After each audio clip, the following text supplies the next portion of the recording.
खुले। सामान उठा लो साहब। हाँ, ये क्या बदतमीजी है रवि? कहीं तुम पागल तो नहीं हो गए हो? जी नहीं, मैं बिल्कुल होश में हूँ। तो दुनिया को तमाशा दिखाना चाहते हो? शर्म आनी चाहिए तुम्हें। लेकिन अगर एक करोड़पति आदमी का बाप कुली का काम कर सकता तो फिर बेटे को कुली का काम करने में कैसी शर्म? क्या बकवास कर रहा है तुम? तो वहाँ देखिए पिताजी।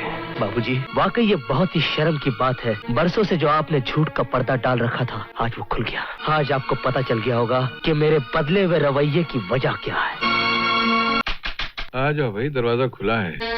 आप तो ऐसे देख रहे हैं जैसे मुझे भूल गए हो। इंसान अपने आप को भूल सकता है, मगर तुम जैसी औलाद को कभी नहीं भूल सकता। मैं आपको अपने घर ले जाने आया हूँ। फिर ले जाने आया? लेकिन अब की बार तो मेरे पास कुछ भी नहीं है। ये झोपड़ा भी किराए का है, इसे मुझसे छुपा कर तुम बेच भी नहीं सकोगे।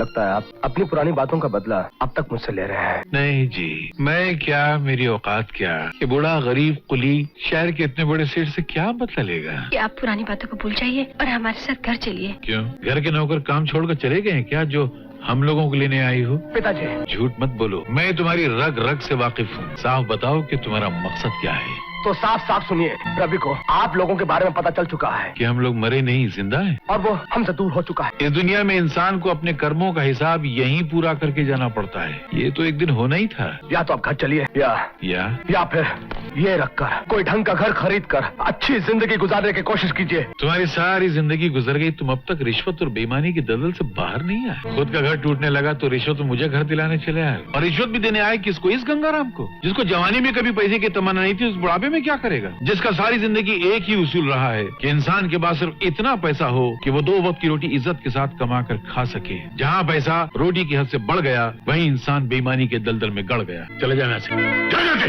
गंगाराम को खरीदने आए हैं।